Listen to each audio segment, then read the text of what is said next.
From the CyberHub bunker and studio, you're tuning in to the CyberHub Podcast. And now for your host and CISO, James Azar. Good morning, security gang. Happy Tuesday and welcome to another episode of the CyberHub Podcast, episode number 941. Good morning. It's Tuesday, July 8th, 2025. A packed show for all y'all this morning. A lot to talk about, including a SEC and SolarWinds getting to a much needed settlement, although we'll get into those details as well. And we'll get into this Brazilian insider threat and just what did it take to heist $140 million? That answer will surprise you, and some catalog updates and all of that on this morning's show. Let's get right into it this morning. But before we do, a coffee cup tradition here at the CyberHub Podcast. I've got my double espresso this morning. Coffee cup cheers, y'all.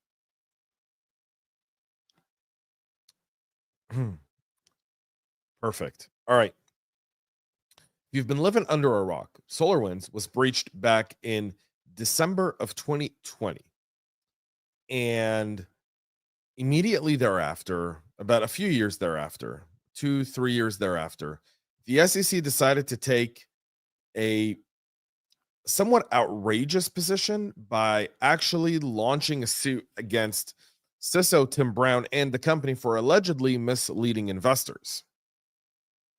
The suit was so outrageous that I did a whole episode on it, just going like, you're digging through something to try to find a reason.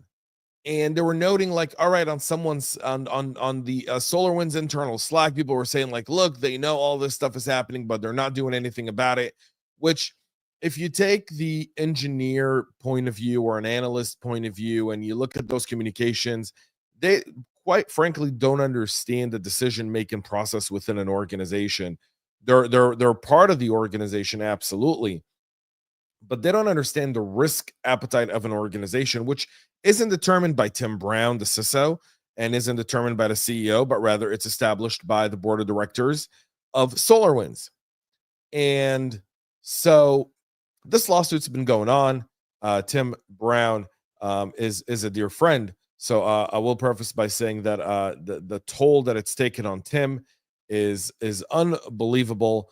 And so to finally see this reaching some sort of settlement is great news, and hopefully it's the kind of settlement that serves Tim Brown best. So the proposed settlement now has to be reviewed and approved by the full commission, which, since President Trump has been elected, has moved from a Democratic Party control to a Republican Party control, where the Republican minorities actually objected to the action being taken by the SEC. So the SEC is run by a 5-person committee, and typically whoever the president is will have majority, meaning whatever party rules the White House will typically have a majority on the SEC commission. So if it's a Democrat, he'll have 3 Democrats appointed to 2 Republicans. Now that it's President Trump is a Republican, 2 existing Republicans, I believe 1 or 2 Democrats left, and 2 others were appointed. One was a Democrat, one was a Republican, given a Republican majority. The lawsuit dates back to October 2023, centers on allegations that SolarWinds and their executives misrepresented their cyber postures in statement made between 2018 and 2020. Judge Engelmeyer dismissed most of the lawsuit in July 2024, but allowed one claim to proceed focused on allegedly misleading security statement made just prior to the December 2020 Orion hack disclosure. Engelmeyer said a jury could reasonably find SolarWinds' pre-breach security statement misleading, since it boasts of access controls and password policies that internal records contradicted. Now, the settlement, we don't know what it is. Regulations saw significant penalties, including barring CISO Tim Brown from serving as a public company officer and the forfeiture of any alleged ill-gotten gains. What ill-gotten gains? I mean, what?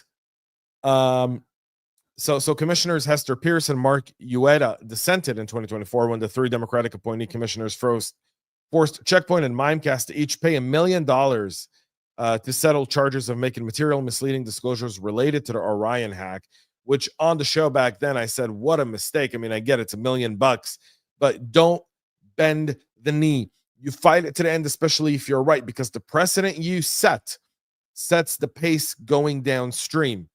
And so SolarWinds was a victim of a crime. Tim Brown is a very qualified CISO. Tim Brown is an excellent CISO, respected, industry respected. And so to lay any of these claims, not only is it frivolous, but it's the government kind of chasing a wildcat, chasing a ghost, when in reality it should chase the threat actors, the Russians and the Chinese that were behind the breach. And instead of going after the companies that are victims of crimes, which is what they're doing, which is what the SEC did, right?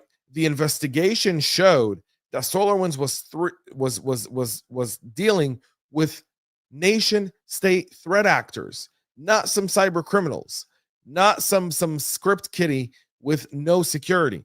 They had a mature security program. They had a great security program. They had a very qualified CISO who is still in his position as CISO 5 years later. Tells you everything you need to know. So either way, the SEC and SolarWinds settled. Great news for Tim and the team over at SolarWinds. So we don't know what the settlement is yet. Just to be fair, I'm not avoiding it. We don't know what it is yet. It's got to be approved, and then it'll be published. Once it's approved, we'll let you know. We'll do a whole deep dive on it right here on the show. So make sure to subscribe to our podcast wherever you get it. And if you want to know when we do special episodes, the only way to find out is through our website at cyberhubpodcast.com or following us on YouTube. Those are the only two places. Otherwise, you're going to be behind, just so you know. All right, so yesterday we talked about this over $100 million heist in Brazil. And now we know that the attacker stole nearly $140 million from 6 different banks in Brazil by using an employee credentials from CNM, the company that offers the financial connectivity solutions. That employee, João Nazareno Roque, sold his credentials to hackers for roughly $920.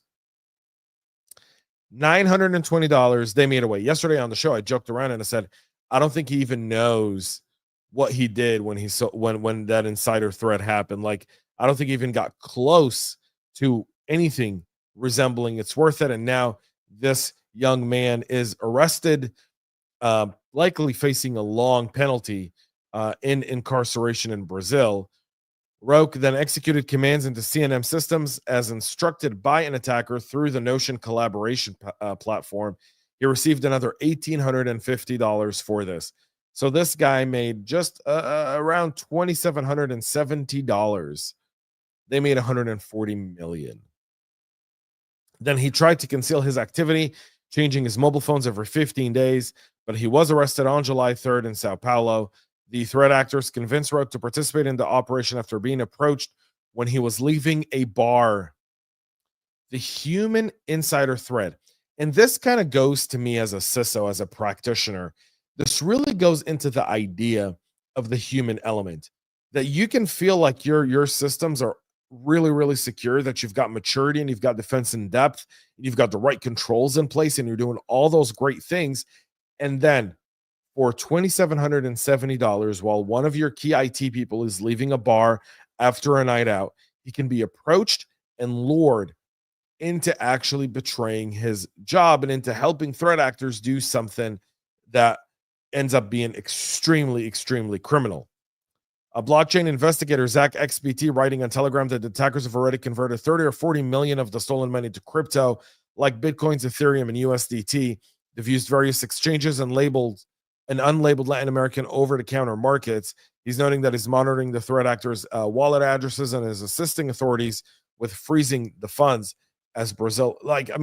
Understand $140 million is a lot of money in Brazil. A lot of money in Brazil. The Brazil economy is already in shambles, right? The Brazilian economy is not doing very well. And so having this happen in Brazil, the banks can't sustain it. It would lead to a bank runoff in Brazil, which Brazilians don't trust banks anyways, but it would lead to a greater bank runoff. It will go back to the cash system, and that would have unbelievable economic impact in Brazil. So $2,770 is what he got paid, while the attackers made out with $140 million. What an ROI. Unbelievable. Russian developers behind a custom firmware used to convert consumer drones for military use in the Ukraine are reporting a cyber attack on their infrastructure that's disrupting the system that distributes their software. According to a statement posted on a Telegram channel, Russian hackers to the front, unidentified attackers breached servers responsible for delivering the 1001 firmware, displaying false messages on operator terminals and then disabling the system. So here's what happens in Russia. Russia will buy commercial drones. They'll then flash them with a new software to use them in the war. So they'll take commercial drones, which don't have those types of commands. They'll then do some backdoors. They'll reflash them, and then they'll use them in the war against Russia, typically against Ukraine, typically as suicide drones. So the attackers were able to get in there and disrupt that infrastructure. The developers claim more than 200,000 drones have been updated with the 1001 firmware as of March.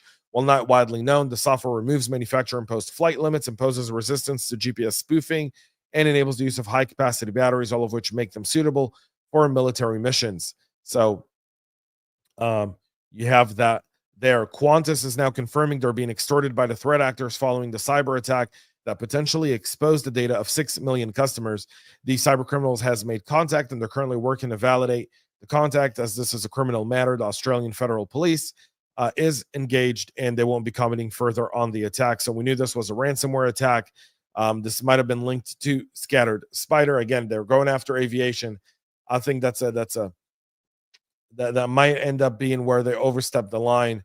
For a while there, they could get away with retail, but airlines, I don't know, man. You put a target on your back because all the federal agencies want to get you. So good luck to Quantis.